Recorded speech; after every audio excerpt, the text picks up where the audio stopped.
it's a good skill for people to have. Do you know Jerry Seinfeld, the comedian? Yes.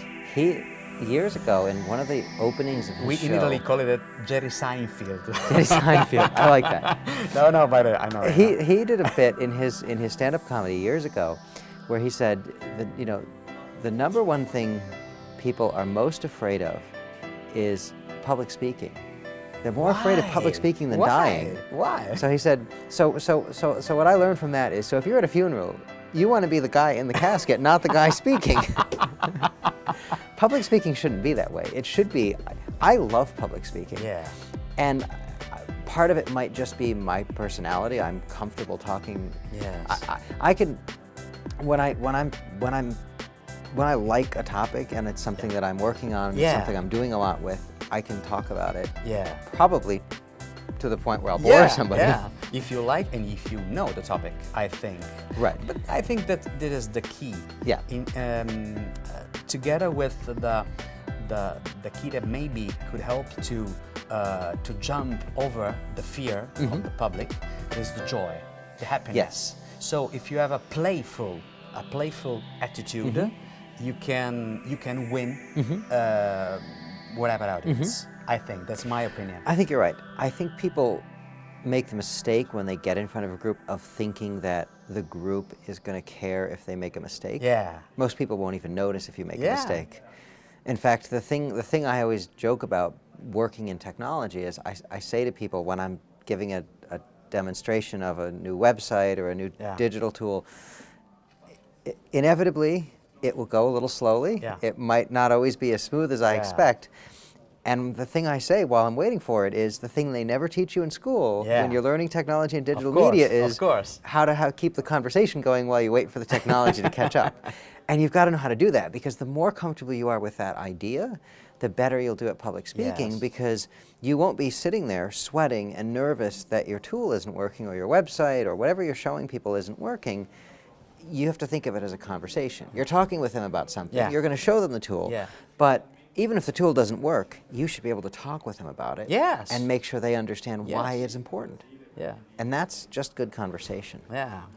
Stuart, I hope my English will be not too much rusty for this this friendly conversation. Sure. I might even try to use a phrase or two in Italian. We'll see how I do. Oh, and next time, it's the first time you hear in Italian? No, it's not. It's I've been here at least 2 times before. I spent some time in Bologna. In Bologna? In 2004. Really? Bologna is one of my favorite cities in Italy. It's a great city. It's a great city to live in. When my wife and I spent 5 weeks in Europe in 2004, and we spent about 1.5 of those in Italy. And most of it we stayed in Bologna, and we took different trips all around the country. You have to come back, of course. I love Italy. I really do. I have to think tell New you. York Times just this week or 2 weeks ago said that Emilia-Romagna, so the region of Bologna, where Bologna is in, is the best region in the world where you can eat the most delicious food. I believe it. You know, I think New Yorkers, we have a love affair with Italy. And I think it's because so many of our ancestors came.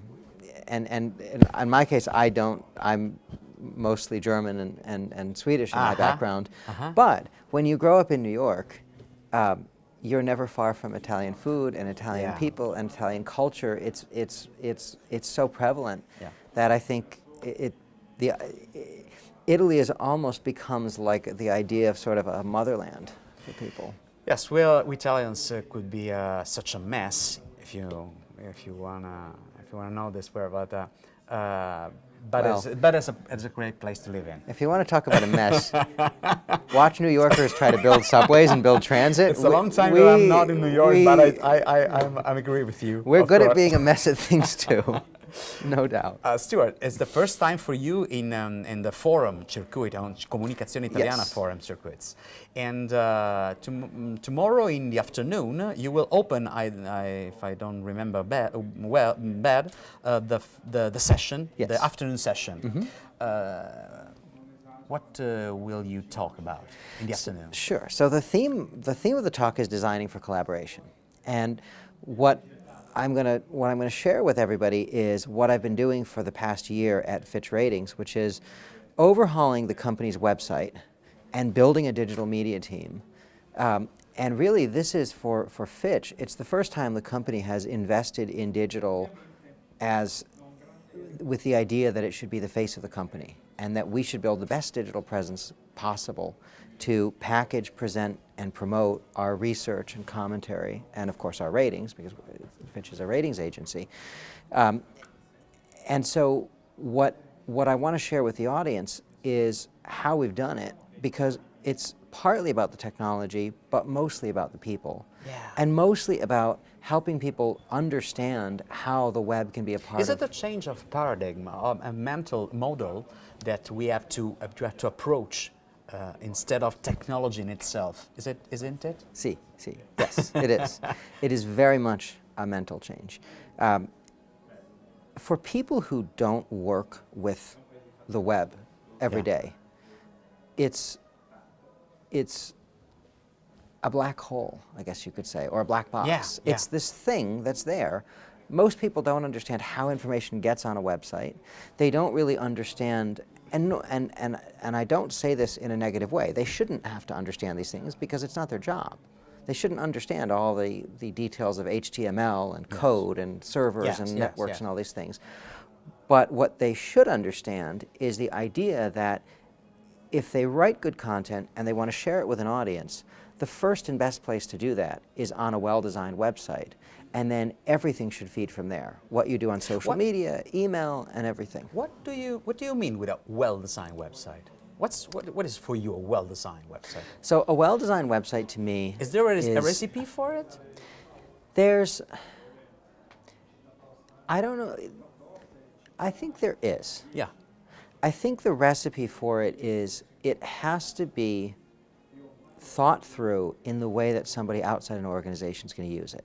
And too many organizations look at their website and end up building something that is a reflection of how the company's organized. That's confusing to someone on the outside who has no idea how your company's organized and only knows what they want to get from you, what information they need.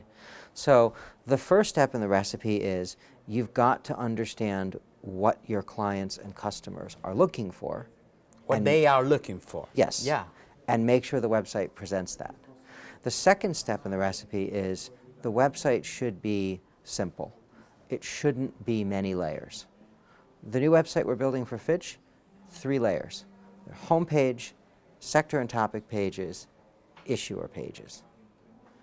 And the issuers are companies, it's individual companies. Is this sufficient for a company? Because I think that a company could move in a position to you, say, well, how can I explain that I am very, very good, I'm better than my competitors? Are not so, couldn't be, it's so very, too much simple? See, the key is not to tell people you're better than your competitors, it's to show them.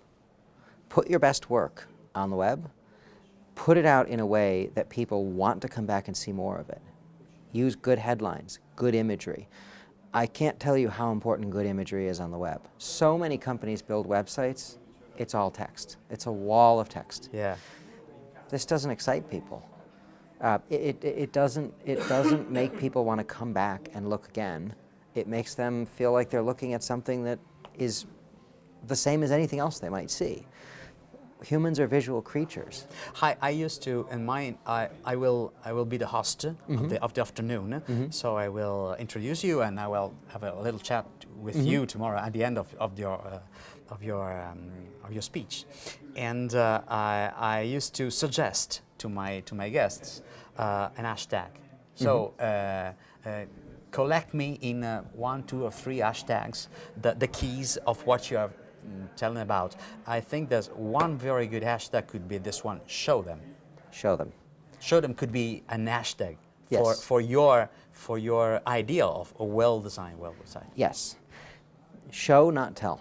Show, not tell. Show, not tell. Because many organizations want to tell people what they do, but if you show people what you do, they're far more likely to look at that and understand how it's valuable to them. Yeah. If you tell somebody I'm good at something, and they don't know you, why would they trust that what you're telling them is true? Yeah. But if you show them you're good at something, they see it firsthand, they know it.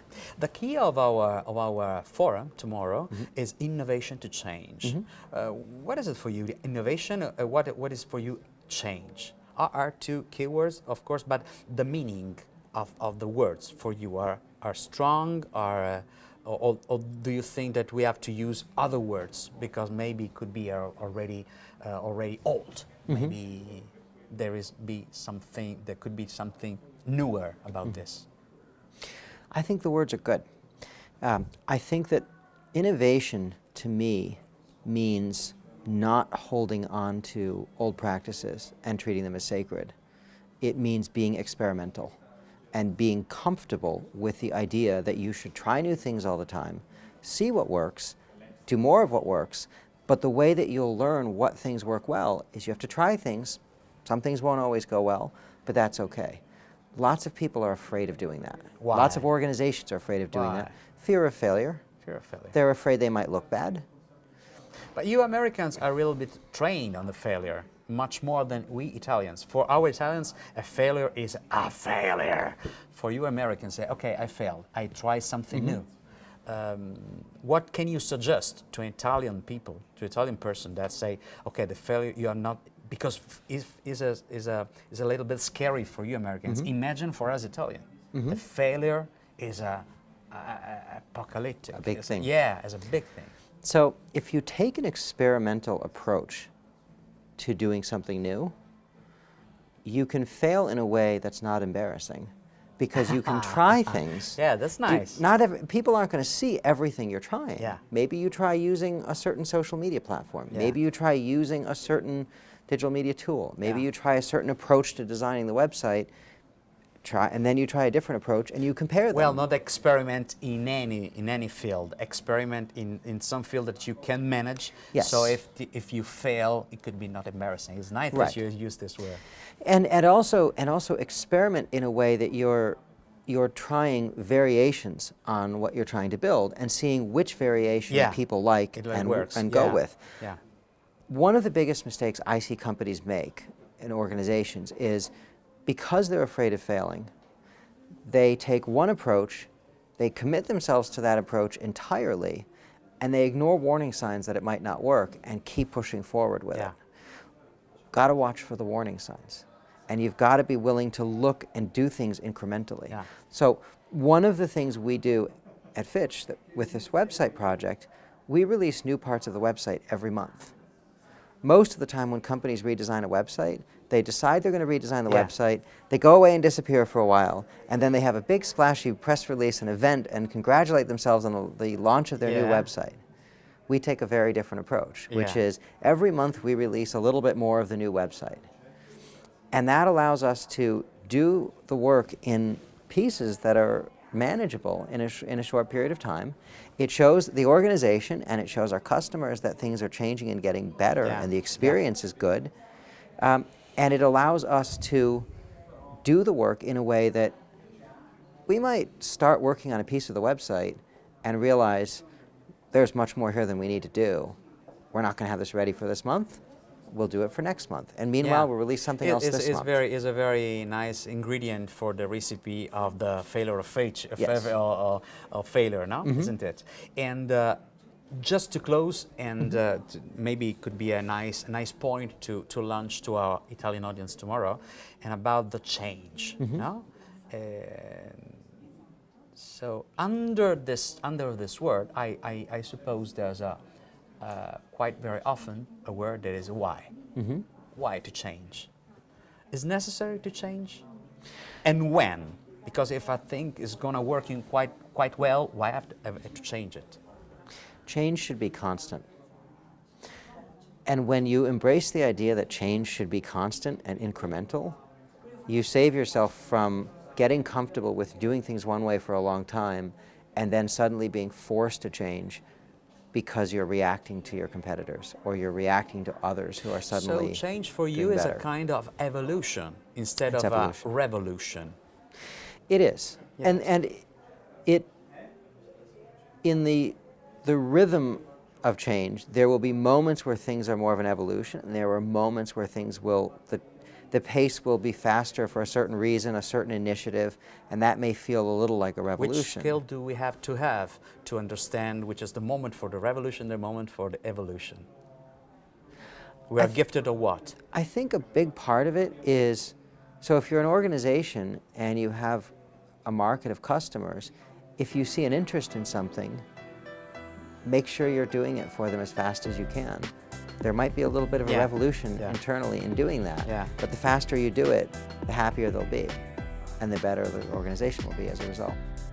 I think that tomorrow will be a very nice moment to talk with an Italian audience that I think they will have the pleasure to meet you, and it will be a pleasure for us too. So I will see you tomorrow again, and maybe other questions because it's a workflow now, you know? Yes, sì.